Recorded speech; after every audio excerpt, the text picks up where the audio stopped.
Then I moved out here. Do you remember Comedy Pickup? I heard rumors. Yeah. That's oh, that's right, because you got here like post-pandemic. I would describe it as the slow opening of things. Okay, yeah. Yeah, so still masks, definitely still, what is it, your vaccination cards, Yeah. all of that. When I got here last July. Okay, yeah. Yeah.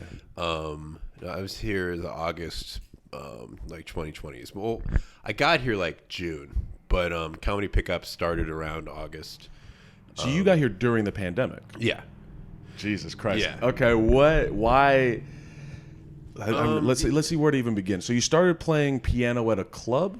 Yeah, I mean, it starts as like I guess if you want to unravel all of it, like I was in grad school for jazz guitar, and up until that point, like guitar, like especially jazz, was like everything to me. Like it was the only thing I ever thought about. And when I went to grad school for it, I was like, I don't know if this is really it. Like What happened mentally or emotionally? I mean, I think it was that there was a bunch of assigned work connected to it, that I wasn't getting to choose what I was working on. That I could tell that I didn't quite lock in socially with jazz musicians, which like before I was at a school in West Virginia where there's like 2 people. There was like, so it was very tight knit, and that was a lot easier. But like I went to an HBCU for grad school, which like as a white guy with Asperger's from West Virginia was not like the easiest transition. I've learned a lot now, but like it was a rough 2 years just in terms of like trying to fit in. Were you the only white person? There were a few of us, yeah, but like it was mostly like when I would walk around on campus, like I was the only white guy. When that was your first time experiencing that? Yeah. What did that feel like? Made me understand a lot of things. Like, because I remember I went to, I played a gig at a church one time, and I was the only white guy in the fucking whole church. And this is before college? This was this was grad school. Okay. There weren't black churches in West Virginia. There's not enough of you. They blew them all up? Yeah. They're gone? Okay. It's not an option. But like, I remember going and like walking in and having people just like look at you and just like notice you just because you're different. I had never had that feeling before, like ever. I didn't know it existed. Yeah. And I was like, oh, that's weird. Oh, that black people experience that every day where I'm from, like every single day. So a lot of me going, oh, this is what this actually is, or like, yeah, the feeling. Yeah, that like I had a friend named Colin one time in combo class. It was just like a rehearsal. Combo? What does that mean? It's like a small group. So okay. Combos are like 4 or 5 like people. Okay. But anyway, he said to our teacher, he's like, I gotta go because I need to pay rent by tomorrow morning. And our teacher was like, yeah, totally. And I was like, what? I was like, I don't understand what my white privilege has blinded me. So what was that revelation in that experience? So like you sounds like you've always been into music. Yeah. And then I assume you started teaching yourself? Yeah, more or less. I mean, I took lessons, but a lot of it was self-driven. Just like teachers say, work on this, and I work on that, and other things that were of interest. A lot of that's just listening. Like I got obsessed with like just knowing about artists and stuff. So you like pick someone you just dig through and you start to get a grip. It's the same thing like if you go listen to all of George Carlin, you get a strong feel for what he does and how he did it. It's a rhythm. Yeah, like this writing styles. With music, it's like the harmonic choices, stuff like that, articulation stuff. It's also a lot of stuff that you don't think about at first, but you just got to feed your brain with that. And then I went to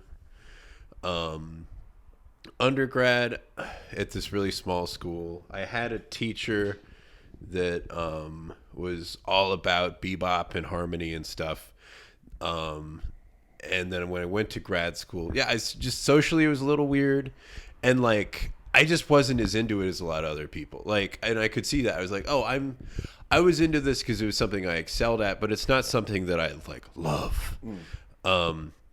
Then one of the people that taught at that school is named Branford Marsalis, who like he toured with the Grateful Dead, he toured with Sting, he ran Jay Leno's house band for a while. Yeah.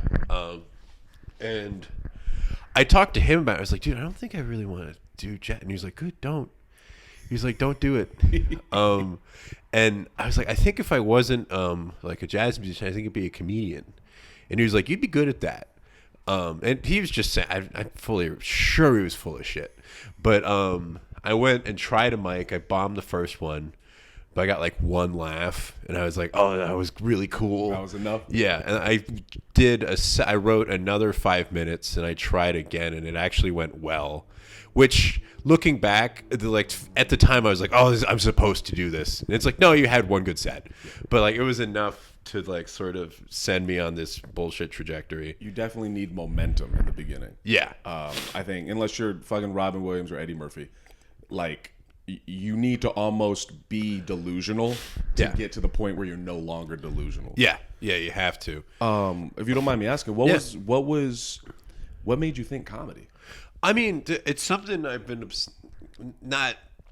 maybe obsessed with. I don't know. Obsessed isn't the right word. It was something that I really loved when I was a kid. I was always trying to be funny. I don't know if I was in a lot of cases when I was younger.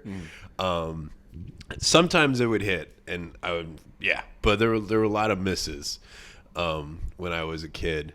But I mean, I listened to so much stand-up. Like we had XM radio, and I would just come home and put on the stand-up stations and listen for hours until like I knew all of the bits on the station. I was like, oh yeah, this one. Was there a particular comic you gravitated towards? Early, Patton Oswalt, Patton, Louis. There were people that there's people that I got back into now that I remembered. I was like, I just saw Dave Attell, and I was like, oh yeah, I'd love to tell. I didn't remember that. Like I know that Boy Scout bit. I didn't realize that. Listening to that stuff a lot, and that was a lot of being a spectrumy fuck. Like there's a lot of social stuff that took a long time to form, and there were a lot of ways that I patched up the holes while I was figuring it out.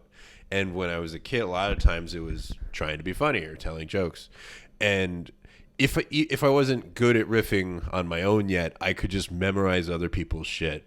So we'd be in a conversation. You'd mention Boy Scouts. I'd be like, there's a good Dave Attell joke about Boy Scouts, and I would just tell you the Dave Attell joke, and I'd be like, so that's kind of related to this, and like that's how I socialized for a while. That's something I really want to dig into is being on. So it's there. Okay, please correct me if I'm wrong. Sure.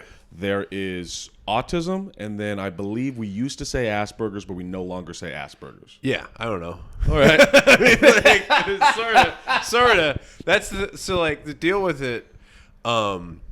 It's like I don't want to sound like Jordan Peterson, but the woke moralist. But not like what I mean is like there's a lot of the term changing and stuff is sort of nonsense because. Like, is it like when they say when the woke moralists air quotes? I don't know why I said it's a great villain insult. It's fun. The woke moralist. Is it like when like liberal white people started calling Mexicans Latinx? Yeah, it's you're rotating something that like doesn't. The reason why I say this is because like, I've talked to a few people that actually study autism like deeply, and they say that it's really like 12 different things that we don't have a name for yet. And I have one of them. Like there's a bunch of different brands. So when someone says they're on the spectrum, that means that hypothetically, that means you could have one, so you're kind of lower on the spectrum. But if you have 7, you're more. Yeah. Or like one, there's one that's light that makes you like jazz. And there's one that makes you not talk. Like that there's different like sorts of. What are the ones you have? I do. I don't. That's the thing. We don't really have like. If we walk through it, I am extremely obsessive. Okay. I I've learned social cues through that obsession. So I've learned how to socialize, but it's not in a way that is. Natural, air quotes. I would describe it as like it's clunky. Like I'm like, oh, this is the thing you do. Like it's not smooth. Okay. It's with different types of people. That's fine. Comics kind of enjoy it, I think, because like I'm just like very honest and like direct, and I just kind of have to be. And I think comics are a lot of times like amused by it, or they're just like it's thank God someone's just being face forward. Yeah. So. Like with jazz musicians, it was not everyone's got to be kind of cool, Really? I don't know. That's not 100% true. No, I know. But like, it wouldn't always. Also, like I used to just say crazy shit all the time because I wasn't getting it out on stage. Yeah. So I would just be like, "Yeah, fuck the Jews," but like, we're like in conversation, like. And I would be like, that's hilarious. Because I would be thinking, like, Dave Attell says stuff like that. Right. And it's like, no. But without context. Yeah. And, right. Yeah, Right. I didn't have a grip. I was like, I love this art form. I'll just do it here. So, like. So okay. First, let me say, I very much relate to that. Yeah. I think that I think most of us are on some sort of spectrum. Yada, yada, yada. Especially comics. Yeah, especially comics. And I think I am probably on that spectrum as well. I haven't. Have you been diagnosed? Yeah. I haven't been diagnosed, and I'm trying to figure out how to word this. I'm sure you understand that. Sure. Yeah. I've had some moments here in the city where I accidentally was a little too blunt or too honest or too. Sometimes you can just not say anything. Yeah. And I have a problem with doing that. Like in my brain, it doesn't slow down enough for me to be like, wait, think about this. Yeah. And then it all comes out, Yeah. And, is that so? When you're okay, so let's say socializing with me. Sure. We've seen each other around, but we've never had a conversation like this.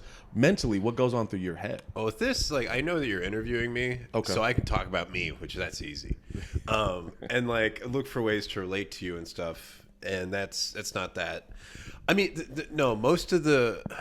So, because the context of this conversation has a clear point. Yes, that makes it. A lot of times, like, that's why I like doing because I can talk. Like about stand up with people, like minutia. Dude, I like this joke. Do you see so and so bomb? Like you can do all that. Right. And a lot. It's easy just to get by. Just ask people how they are. Listen or pretend to.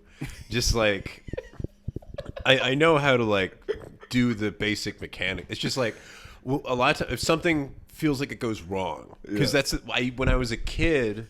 Stuff would go wrong, and I wouldn't understand. Also, like I grew up in a very like emotionally abusive household. I know that game. So like, there's a lot of paranoia built in about like, did I fuck this up? And it's layered. It's easy for me to gaslight myself because there was a point in life where I couldn't tell, and now I have a good sense.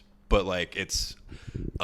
Is it because if it would get fucked up and then people would follow social norms, air quotes, and not be blunt and be like, hey, you fucked that up, so now you don't know? Yeah.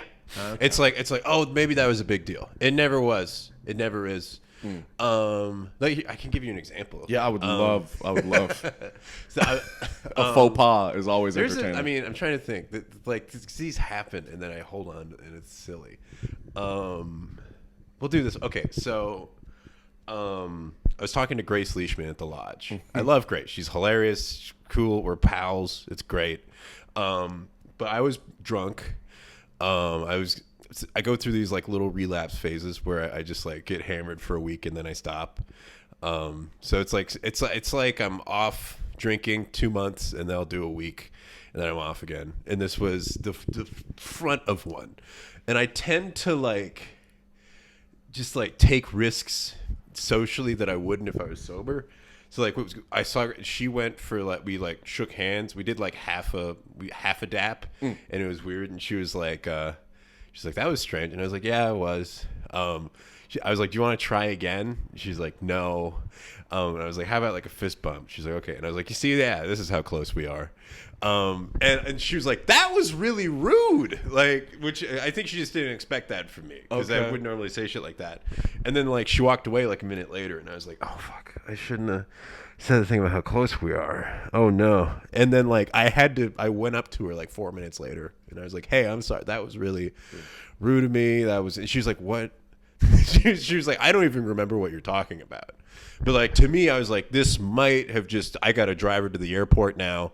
Like, it's fucked. Like, I really got to work hard to fix all this. I know. It's so funny, dude. I know, I understand everything you're saying in a really personal way. Yeah. I end up I have a story. I wish I could tell you the story, my story, because it's a classic example of that, but it's too fucked up. Yeah, I'm gonna try to think of another one eventually. but when you meet someone else, can you pick up on if they have the same juice? Not necessarily. Like that. I'm really dissociated. Maybe is the right term. I know. Actually, I can. I can feel when I gel with people, especially with comics. Could you feel it with me? Could you tell that, like, oh, okay, a little bit? I mean, you come off a lot more socially competent than I do.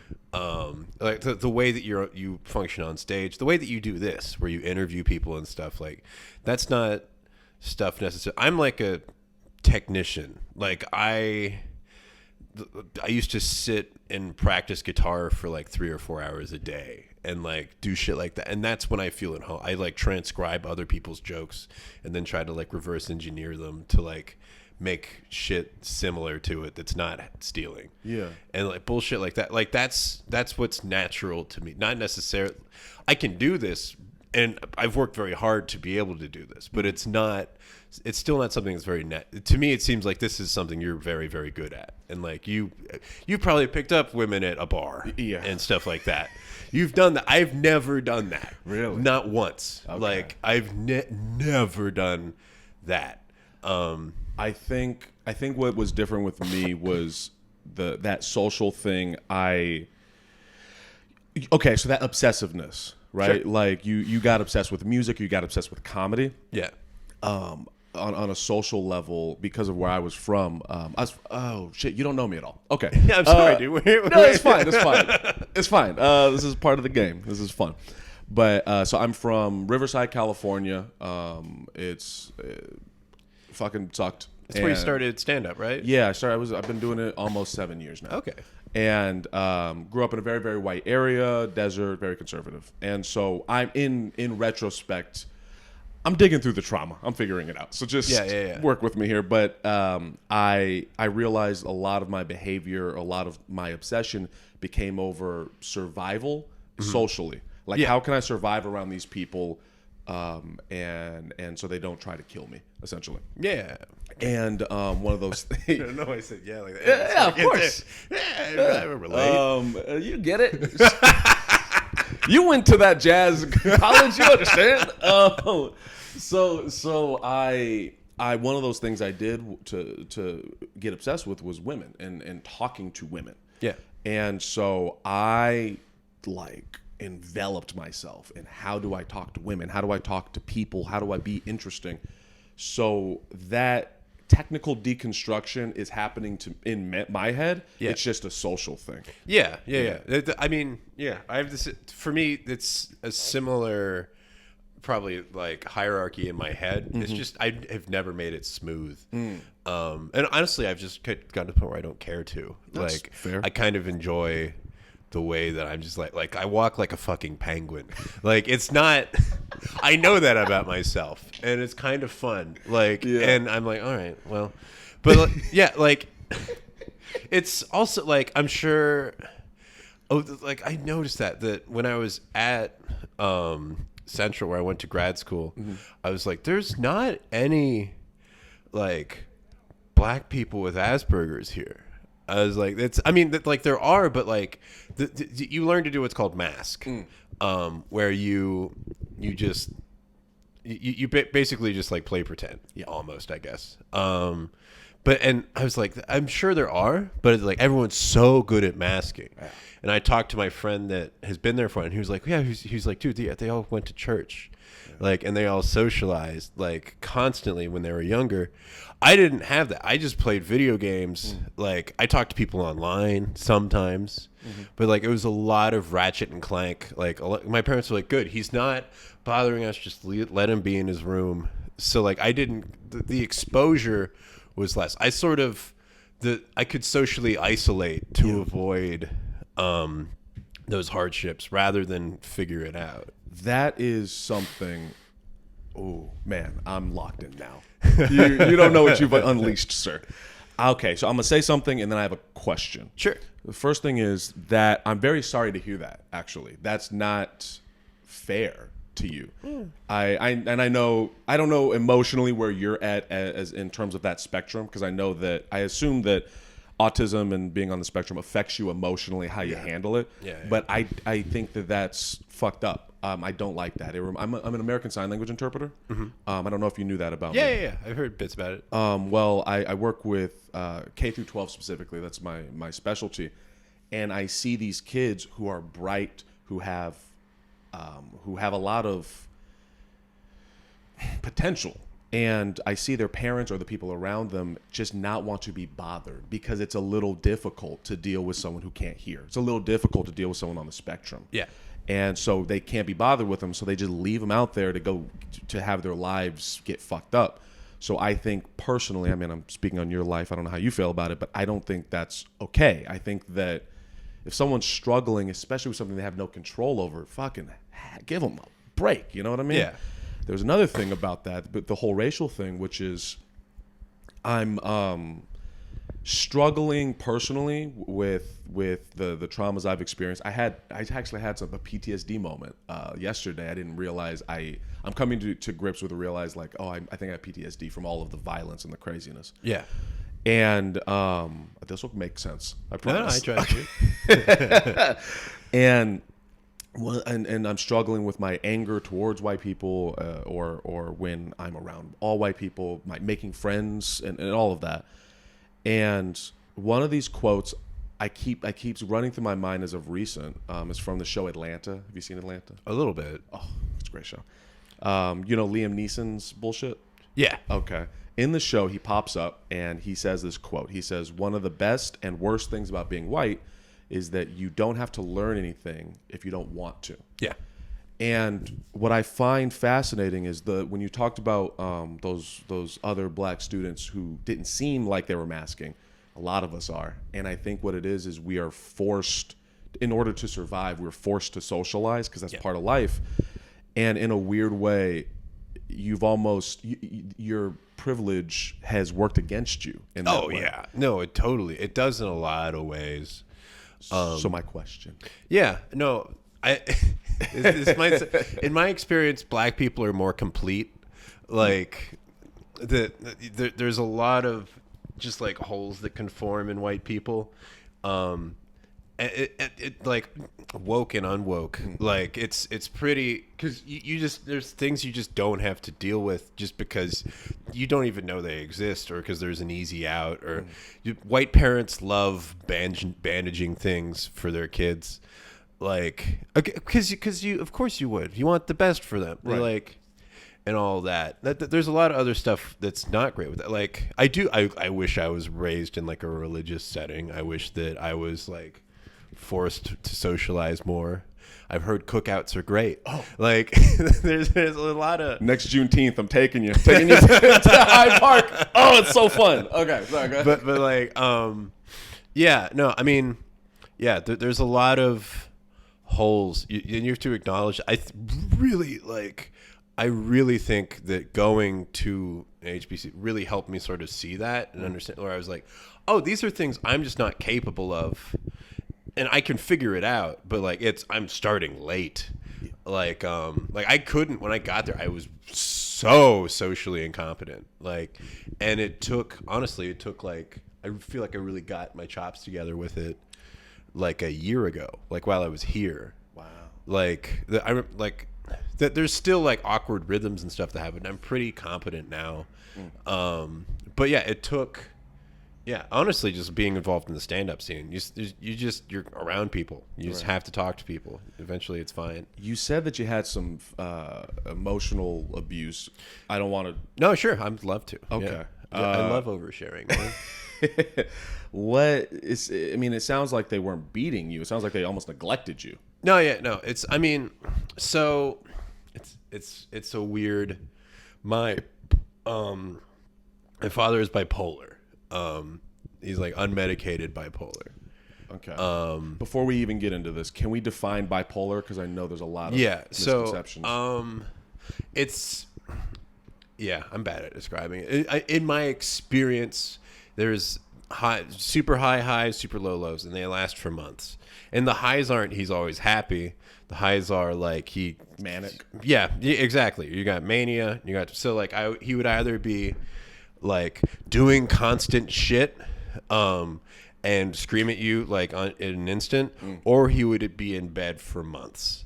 Like those are the two modes. Did he ever have moments where it was in the pocket and he was regular? I mean, there's moments where he was funny. Okay.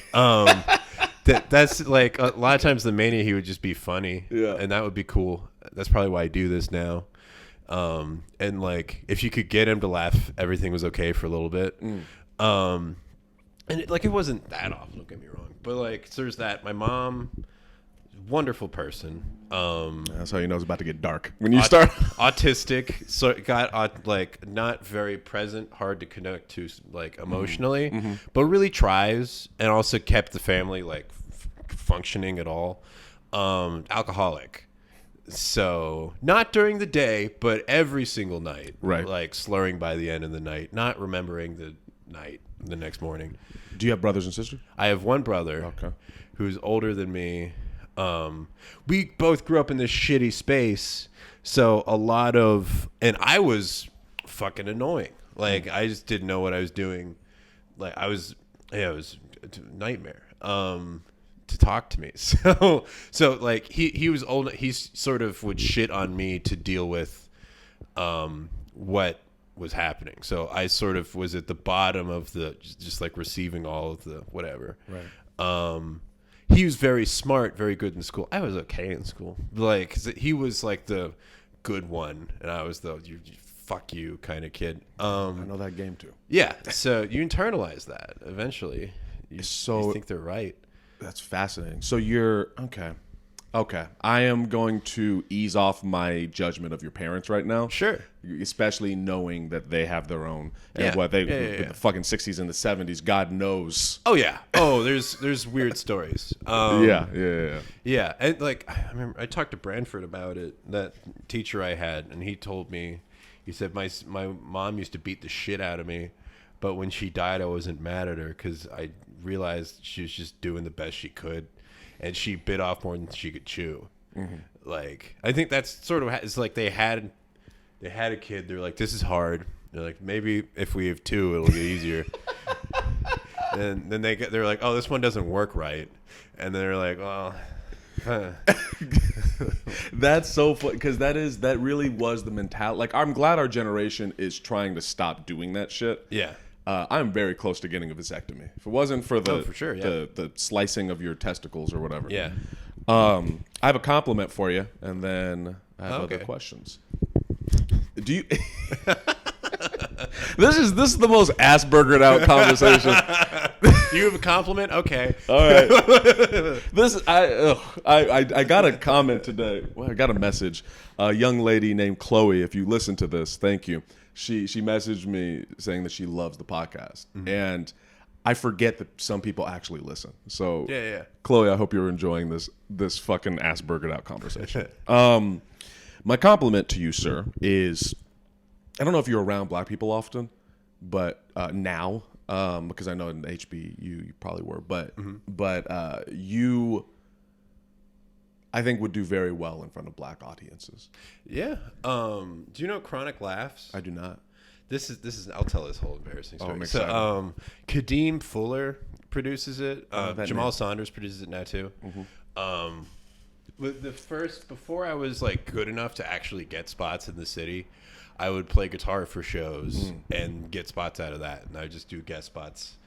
That's how I could get reps in front of real audiences, and that was one of the first ones I did was Chronic Laughs, and that was like in Bronzeville, and I did all right.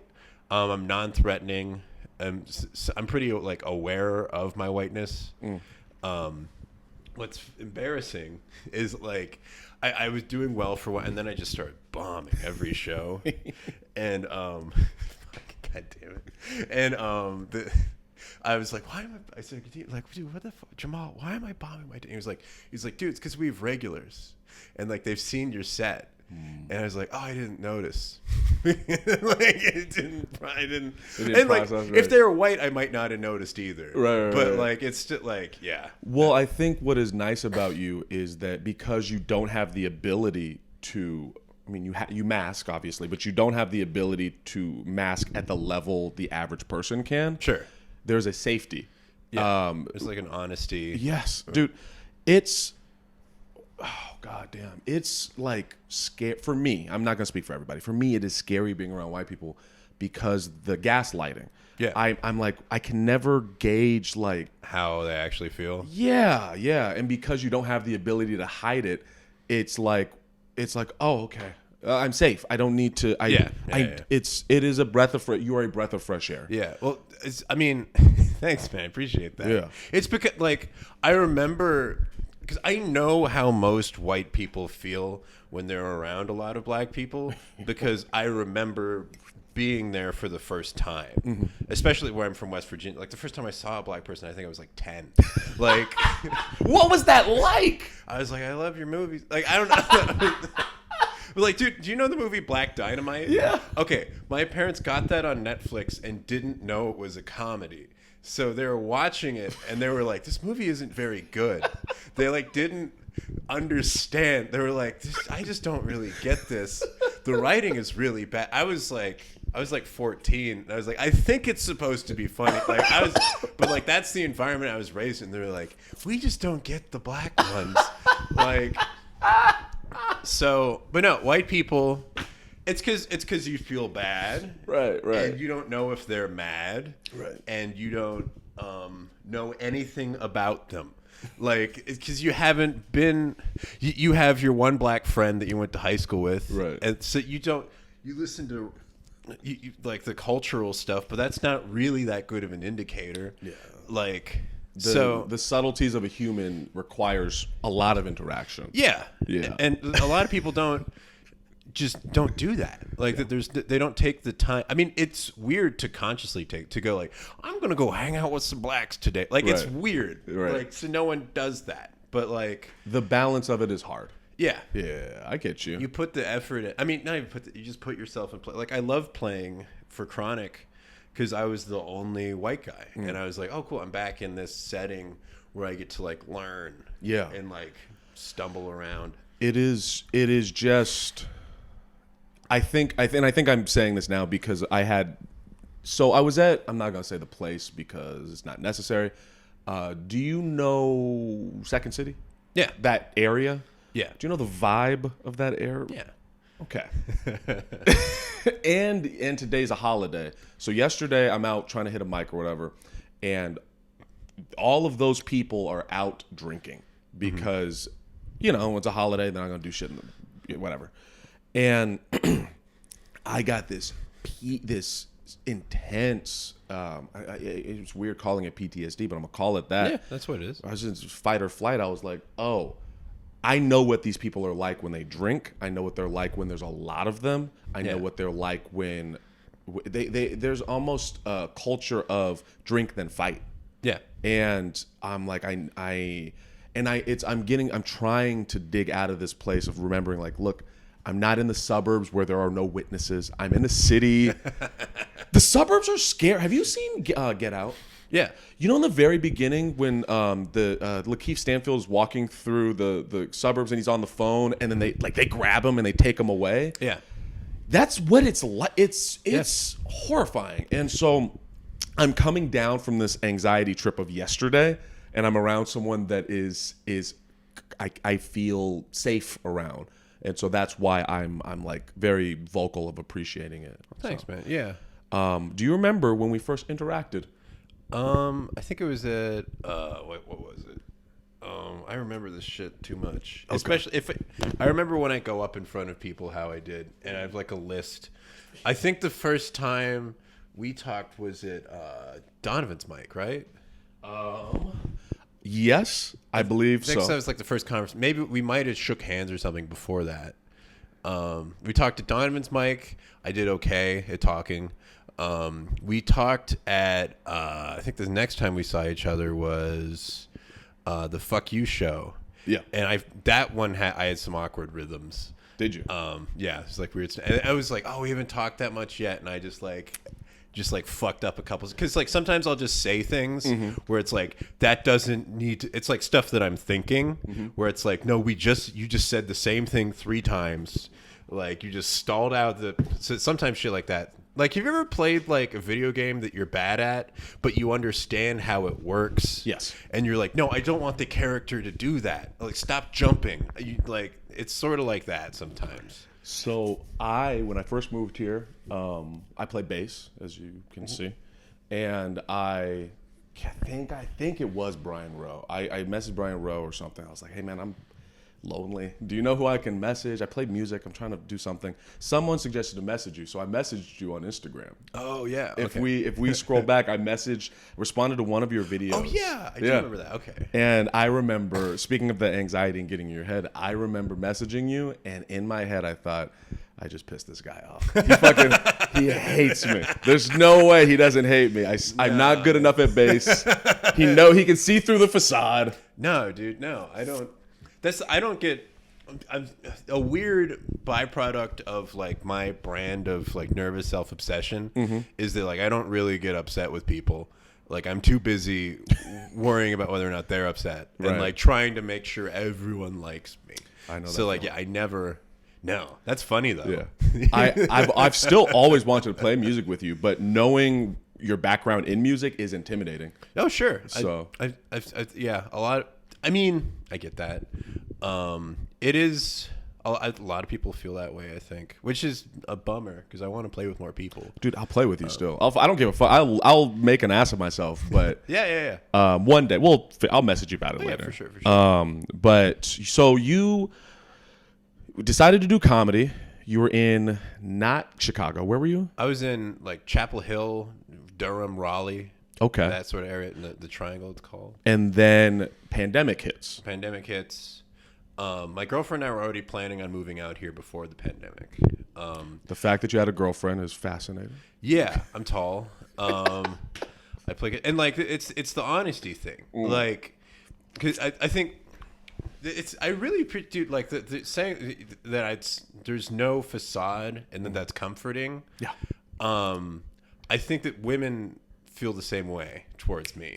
We're like, but it's exactly what it is. There's at no point am I pretending to be anything. So like when we're like, that's nice. He's just him. He's not like, he might be trying to fuck me, but like, that's not, there's no, I would be like, yeah, no, I find you attractive. I would say something like that. Yeah. So like, I don't know. I've never had a problem with that. I might now that I've gained 70 pounds since I started dating this girl. But are you still together? Yeah, that's good. Yeah. So you guys are together. Pandemic hits. We move out here because we already had the place locked in. So you were gonna move here before the pandemic? Yeah. Ooh, okay. So yeah, it hit, and we were like, well, we're still going. Yeah, at that time I was doing like a few mics. I was like, there was a 4-month period before the pandemic where I was going up maybe 4 times a week at most. And there was in horrible mics with like dog shit comedians. This is where you were at. Yeah. Okay. Maybe I shouldn't be so harsh. But I mean, it is like once you're here and like you're involved in like a real, it's different. Like I don't really count that time because it was so detached from the rest of the time. Like I went up and then there was like a 6-month period where I didn't do anything. So I consider like when I started like August 2020. Okay. But anyway, I don't even know where I'm going with this. So you you had this place set up. You were doing a little bit of comedy. Then pandemic hits. The ball's already rolling to move to Chicago. So you move to Chicago. Yeah. Okay. Then everything shuts down. So you have maybe the pickup mic. Yeah, pickup. Yeah. Sorry, go ahead. That was like I played guitar for that and did spots, and that I was doing like I would do a set on every single one, which so I was going up five nights a week, which at that time was like the most stage time anyone was getting, and I was doing like 8 minutes, and I had one, like so I was just bombing, dude. I was just eating so much shit. Yeah. Like, I mean, and you're on that truck, so there's no way you couldn't. But like, I was just eating it, and like, I didn't understand how to be on stage yet. Still, until like, I had played music for a long time, so I understood how to be honest and everything. Like that, those core axioms were present, but like, I didn't have the framework to like build on that. So I would just be like, I'm sucking. I'd like make noise. It was, but yeah, that I got a lot of those bombs out of the way when, ironically, very important. Like Blake Burkhart and Joe Fernandez watched me bomb like 40 times over the course of 6 months. Yeah, and I'm like, why did I have to do that? But like, yeah, so that's sort of where I sort of ground away at stuff. And I think those bombs were so miserable it pushed me through a lot of that pretty quickly. and I think it's good that you bombed and you got all that out when it didn't matter. Like, Yeah. Nobody can get stage time anyway. That's really cool. So you haven't been doing it that long. No, I've been here a little over 2 years. That is crazy, man. I've been here about a year. That's crazy. Yeah. Because when I moved to Chicago, you know that clean slate effect where you don't know, you have no context for anybody. You don't like, it's not muddied at all. Who knows who or why or As far as I was concerned, everyone's a headliner. Yeah. Until you show me what you got on stage, I assume you're a headliner. Yeah. Man, I thought you had been in the scene for pre-pandemic. I thought you had been around for a while. That's the way people treated you. Oh, thanks, man. Yeah. And you just did really well at the Laugh Factory. Oh yeah, thank you, man. I mean, like I've worked very hard. I know that I don't think I'm good yet, but like I know that I still feel ahead of the curve, I guess. Like I'm like, for how long I've been, like, in terms of presence in the scene and in terms of like performative whatever, I'm like, I'm in a good place, whatever. That's as much as I'll give. But like, I think a lot of it, like I was able to get a ton of show reps very quickly. Like I was playing guitar for 2 shows every Friday. For like, that's slowing down slightly now with the guitar, but like that's when I started. I was doing like through guitar like 14 shows a month, so like that helped a lot. And there's a lot of like stuff from music that carries over. I've been obsessing with crafts since I was like 12, so like I understand what it takes, like how to put yourself through that, how to like always be thinking about it. The big one I think is just like how to commit correctly.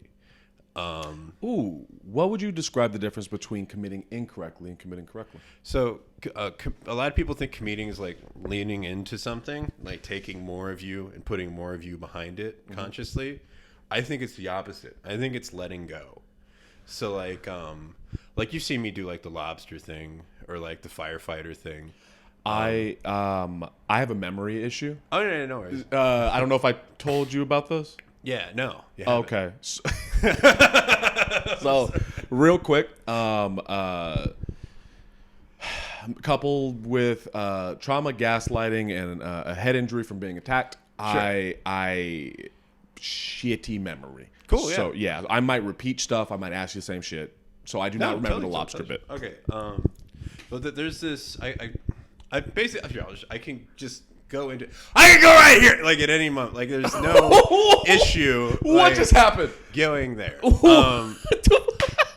Like, so I have bits where I go into that. Okay. Okay. And it plays well because I'm normally so like Yeah. that it's like, whoa. It was very jarring. Yeah. I call it my dad voice. Okay. But I think it's jumping into that. But getting to something like that is not, I'm not pushing. Right. There. I'm just going, okay, let it come out. And then I sort of step back. Uh-huh. But like when you're playing jazz really well, I'm sure you experience this when you have really good sets. You get out of your way. You're behind yourself watching. Yeah. More than so I don't try to have I don't think like I'm gonna crush. I think like I'm gonna get out of my way. That's how I try to that's what I'm doing before I go up. I'm not thinking through my jokes. I'm just breathing and trying to like Be present. be present and then be able to let go. Okay. I feel like so like a lot of the crazier stuff stems from that. You are you good? Yeah, no, totally. Oh, okay. We usually do about an hour. Yeah, no, great. We do as long as you want, man. This is awesome. Awesome. I'm glad that you like it. Yeah, bro. I like having the photo album out, but then there's a little piece of me like, is that creepy looking? No, Like- no. This is okay. This is something I forgot to mention with the autism stuff. Is that like one-on-one shit like this I love, and I'm very good at this. Okay. Like I feel I can do it well. When there's more than 3 or 4 people, especially if I don't know them, then I'm like, well, I don't know when to talk anymore. It's stuff like that, and I just get very quiet. I feel the same. And one of the places that gives me endless anxiety is the Lincoln Lodge. Sure. Which sucks because you know what I mean. Like, Yeah. I should be there, but every time I'm there, I'm like, fuck, I can't. There's too many people. There's too many buckets of conversations. Yeah. If I go into one, I don't know what the context is, and I feel like people don't know me well enough. Yeah, I feel that. It's It's a tricky place. What I like to when I do mics there on Mondays, a lot of times I'll go sit in the green room by myself. Yeah. And I'll just listen to like Corinne be like, "Your next comic," and I'm like, "All right, I got 5 more people," and I'm just it's peaceful. But yeah, dude, no, that's probably. It's not as bad now because I know a lot of people, but like when I was starting, that was the hardest part of doing it. Was just going and just like talking to strangers. It's weird. The one-on-one thing. That's why I started this podcast. Was when I moved here, I was doing like a Bill Burr Monday morning podcast thing. Yeah. And then I just felt this crushing loneliness. Like what state were you from again? West Virginia. West Virginia. They have snow there, right? Yeah. Okay. I don't know. Hell yeah, dude. We got fucking snow. Where I'm from, it snowed once in where I was from, and it was like, it was. You wouldn't call it snow out here. You'd be like, oh, some liquid came down and then it went away. But we lost our minds. It snowed once. Yeah. And coming out here, I knew it was going to be cold or whatever, but I really just describing the loneliness of a winter where you don't know anybody it was really rough. And so I started doing this because I was like, well, this is an excuse to get to know anybody. Yeah. So the one-on-one thing I get, I'm curious with the girlfriend stuff. Yeah. So if you don't, if that's something, I don't know if she wants to be talked about. No, she don't give a shit. Okay. Is she going to listen to this? No. Okay. she hears me talk too much already. That's fair. So you've never been the ladies' man? That's the weird thing. Like, Okay. It's confusing. I remember, like, first, I used to be hot. Okay, I want to hear Back this. in the day, Okay. like, because I was like 70 pounds lighter. And I had like a jawline. I wasn't like super ripped, but like I was like I looked good, like In shape. good dude. Yeah, whatever. And like my face is good, I'm told, or whatever. I don't fucking know, man. But anyway, like I played guitar. I had this mysterious sort of thing going where I'm like, Yeah. exactly, whatever. So like, I never struggled with that. I was never someone that would go and like have a lot of that would like go to a bar and meet someone. I was always like like a serial relationship sort of person, but it's never. I was never single for long. Sometimes the gaps were like a little, like fucked up. Like there's this saying my dad used to go. What did he say? He said, "Never get rid of your old couch before you have a new couch to move in." So I get the logic. there was some of that, like genuinely, and like I used to cheat and stuff, which once it doesn't like add up, but like that it would just sort of happen. I would just fall into. There was a period where actually I've sort of put a lot of that behind me, but like when it was at its worst, there was a period where I was dating 2 people at once for like 6 months.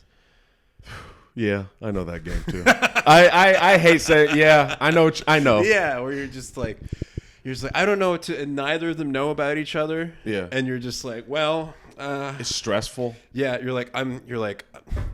was before we moved to Chicago. It's with my current girlfriend. Yeah. Which like we've worked through a lot of that, and she knows me like no one else does now because she's seen me go through that. Yeah, change. But anyway, yeah, I was like, I remember being like, I'm gonna just leave for Chicago, and then I'll have one girlfriend, and that was the plan. Okay. But then she was like, I want to move to Chicago with you. Yeah. And I was like, fuck. Like what? That's and eventually it crumbled and they found out about each other. Yeah. That's all. Yeah. There's no way around that. Listen, you never escape that. that is something. You ever watch the beginning of a crime film? You ever watch the beginning of Goodfellas? And immediately like, oh, this is not going to end up well. He's like, I've always wanted to be a gangster. This is great. I got money. I can do whatever I want. And then Billy Bats gets killed. And then from there on, it's fucked. Yeah. You know how it's going to end. And it's so funny. And I don't know if this is a Spectrum thing or not, but you're not supposed to do a thing. Yeah. And yet this drive, like what drinking. It's like a human thing. Right, yeah, that's very much a human thing. Like for you, I'd imagine in your head, it's like, I probably shouldn't drink. It's alcoholism's in my family. Yeah, addiction on both. Yeah. Yeah, but you just do. I mean, I love like destroying myself. I really do, dude. I love just like putting myself in holes. And it's bad. It's pretty. So with the music thing, I'm very okay. Sure. No little thing about me. When I say to people like, oh, I want to do this, or yeah, let's do that, or whatever. I very genuinely mean it, and I've come to learn that people don't actually mean it a lot of the time. Sure. Do you know what I mean? Have you ever had somebody say like, oh, perfect example. I had this for years. I'm sure you had it even worse. Oh, you play guitar? Man, I want to learn. You should teach me guitar. And you're like, okay, yeah. Let's make a schedule, and I'll take out my calendar, and we'll time. Yeah. And then it used to be really bad. It would be for months. I would badger them about it. Mm-hmm. I'd be like, you said you wanted to learn guitar. I'm trying to teach you bass guitar. You wanted to learn. Yeah. And and then as years have gone by and I've heard that same conversation of like, no, I really want to learn. You realize, no, they have the fantasy of wanting to learn, and then they just vocalize that. Sure, yeah. When I say to you, I really want to play bass with you, or I play music with you, I do sincerely mean that. Yeah. So I will bother you about that Please eventually. do, dude. Have you ever gone busking out here? Yeah, a couple times. Do you sing? Yeah, I sing. Okay. I used to, like, before I was in this, I played a lot of gigs as just a guitarist, mostly in like jazz groups. So that was like a common thing. Like the band I was in grad school toured and stuff, and like that there were also gigs that I picked up post grad school where I was like playing an acoustic guitar and singing Death Cab for Cutie and shit like that. So like that is there's an old lady that I sing standards to twice a week. She's like at a retirement home, and we do Zoom, and I'm just like, yeah. But anyway, I sing. Nice. Sorry, I gave you more than you needed there. You're good. I was gonna say one more thing, and then I was gonna wrap up because I got more things that need to be done. But what the fuck was it? God damn it! I guess. Do you have any questions? Anything you're curious about? Anything you want to discuss, sir? I don't know, man. We pretty much hit all the. All right. I can see why Brian Rowe speaks so highly of you. Oh, thanks, man. Yeah, I don't know why he does that, but. All right, you want to just do this picture? Sure, bro. All right, let's do it. Great.